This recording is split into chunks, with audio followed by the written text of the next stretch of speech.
Thank God this video trended. I'm telling you, if there's one thing I can't stand about the religious communities, I don't care if it's Judaism, Christianity, Islam, I can't stand when people weaponize the religion. Not only that, too, mask their bad behavior through religion. Yeah.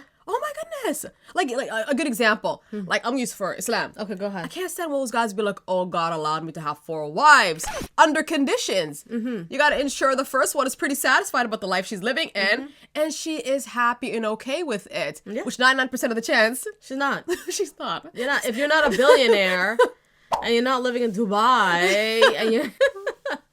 Sweetheart, quite frankly, she's not gonna accept anything that you're offering. I'm telling you, it makes no sense. She's not accepting it. But they still do it because it's like, oh, God may give it. No, there's conditions must be fulfilled. But let's get into the story. Now there's a viral video going around social media, and this clip is from a podcast called Dear Future Wifey, hosted by Lateris R. Whitfield. Now, his guests are Kelley and Reggie Steele, both pastor from the Kingdom Church United, okay? From Phoenix, Arizona. Yes, right? Come on, Arizona. Interesting, okay. And I want to point out, too, that they have 5 adult children and 4 grandchildren, all daughters. That's so beautiful. You know, listen girls, to their profile like that. I'm thinking, what a beautiful family. And that's an illusion, too, because it sort of reminds me, I'm scrolling on social media, right? Like Instagram, and you see a perfect picture, and you're like, my God, I want that life. Yes. After you listen to this story that we're going to talk about right now, guys, whoa, this has struggle love written all over it. Married or not married, they're looking more for preference over purpose.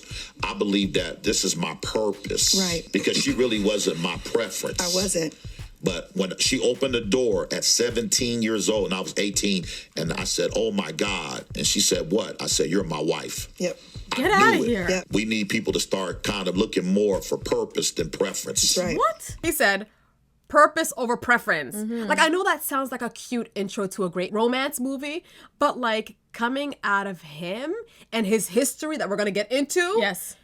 That personally was an insult, a huge insult. And like the first mode of him training her for a life of what I consider struggle love between two of them. Because in another clip, he does say that my preference was Latina girls. I think thin girls too. Tiny girls, yeah. I think at 17, he said she was on the heavier side. And you know what's interesting? He says that he comes from a 2-parent household. But let's dissect that a little bit more. His father has 10 kids and 6 baby mamas. 6, okay? And then he married one of the baby mamas, okay, which is Reginald's mother, okay? Because I'm assuming she could tolerate his... Either way, it's the same woman that I believe she groomed Kelley getting with her son. She influenced that relationship. Definitely. She keep on telling Kelley, don't worry, you're going to marry my son. You're going to marry my son. Pause for a second. Yeah, it's a lot. There's a lot. Think about what that does, like a young, impressionable mind. To have a woman Who comes to you all the time. and be like, so oh, don't you worry. are perfect for my son. And you think, oh my goodness, yeah. Yeah. But this like, is it. Like, it's like not knowing the lifestyle or the background they come from. Like, I'm sorry, Kelley, where's your family during that time? I don't know. What a mind F. He looked at her at 17 and said, that's my wife. But you're not my preference, though. Yeah, it's like he already saw a glimpse of how his mom was in her. And it's like, that's the one that's going to tolerate me. It's crazy, eh? Yeah, because I'm assuming Oh my his father, goodness, I'm scared. trained him or something like that. That's what I'm saying. That was my 17-year-old daughter. And I know that family's profile like that. I would say, you would never. You would never. And I understand you can say all people can change. But at 17, you will not handle that. Just go to school. Like, Go to school, focus on yourself. Now, with all that in mind, she gets with him. Yep. She has kids with him. She marries him. She becomes a dispatcher at one point. He did some tech stuff in the morning and rob at night. And at night, instead of him watching the kids, his sister would watch the kids as he robbed. And just to let you know, you guys, he was cheating on her also. But hold on now, okay? Because this is his past life. He gets caught, okay, by her as well. Because she works with the cops and all that stuff. Yeah. And he gets thrown in jail. He gets bailed out, I believe by her, his parents. Yeah. And from that moment on, he said, I want to be a pastor. I want to change my life for the better. Yeah. So He got the calling. Not for the sake of his children, for the sake of putting his wife through a stressor, not for the sake of looking at his previous life with his family, his dad and what he did to his mom and all that stuff, change his life that way. It's when he got thrown in jail and saw his life flash before him, setting 27 years in life in jail. Then he's like, I gotta change. What? Yeah. Like, all of that is telling me, like, it's a lot of selfish. Yeah. He's a selfish man, okay? So he would call me out my name. It wouldn't bother me because I allowed God's voice to be louder than his. And when I was going through transition of him not coming home on the weekends, not being there, telling me I hate you, I'll never love you, I wish I never married you, I knew that life and death is in the power of the tongue through the word of God. So I would say, you will love me one day. We will have a good marriage one day. And although he would go out for weekends, I would literally help him get ready to go meet a side chick by ironing his clothes and getting him ready for the night. And these are all things I was graced to do. I would not encourage anybody to do that unless you are graced by God to do this. No! But once I knew who I was, I realized, oh, the enemy's after him. So I began to pray for him, not for my husband before, but as a soul. Whether we made it or not, I didn't want to be lost. I wanted him to be in his purpose because of that one dream I had that lasted about 2 seconds. Say it. She had a spiritual moment with God that told her, help your husband while he goes through this whole thing. Cheating on her. Yeah. Yes. And I would not advise anybody that unless you were graced by God to do that. Your husband is a sinner, okay? He's sinning. And you're helping him to continue with his sins. What? Does she not think that you're also sinning? She's enabling it. Yeah. You're ironing his clothes. You're folding his pants and all that. That goes picking out the nice. Oh, you're picking out his ensemble while he's going to cheat. No. And that's what I said earlier. I don't like people who use religion to mask bad behavior. It doesn't work like that. I feel like that's completely the devil's work. All of it. The whispers, that's not graced by God. It's all that is the devil. I refuse. His clothes. Go iron his clothes. I refuse to Smash hear them garbage socks, like this. Put the tie on, girl. Yes. Send him to his mistress. Allow it. That's the devil. You know what I'm I saying? have no words. I swear to God. I'm so exhausted. I refuse to hear garbage like this because I don't want to even I don't want to be programmed like that. You know what I mean? No. How about this one? That I heard a subtle comment that he almost said, you're lucky I wasn't around the times you were bleaching my items or else I would have KO'd her. It's crazy. And I get it. Probably he doesn't do this anymore. He doesn't cheat on her and everything. He is a pastor. So he is preaching the word of God and everything to other people. But this video really tainted their look. Like, I don't know what was really their story. I think they're trying to sell an image that we've came from this experience, therefore we can help people that are going through it.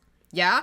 But I think the biggest problem is it's the way they're delivering it right now. They seem to be laughing about it. They seem to be not remorseful. I don't see any regret. He's not in what remorseful. They're saying. Even her, she's saying, yep, that happened. She's I don't see giggling her and looking at him saying, that was wrong. It seems like they didn't go through therapy or anything like that. No. Like, this woman is clearly damaged, okay? And she's using the word of God, the Bible, to excuse his horrible behaviors and also excuse why she's still in this relationship. They say that's all in the past, but just hearing how they're laughing and giggling about it, I don't know if I need to take advices from them and they're speaking this way, I'd be extremely hesitant to take their advice. What would you say to the women that may be looking at this and say, see, that's that nonsense they talking about? Well, I would say that's why you're single still. Oh, okay. Because I'm sure somebody had been in your life already. You don't pick the fight.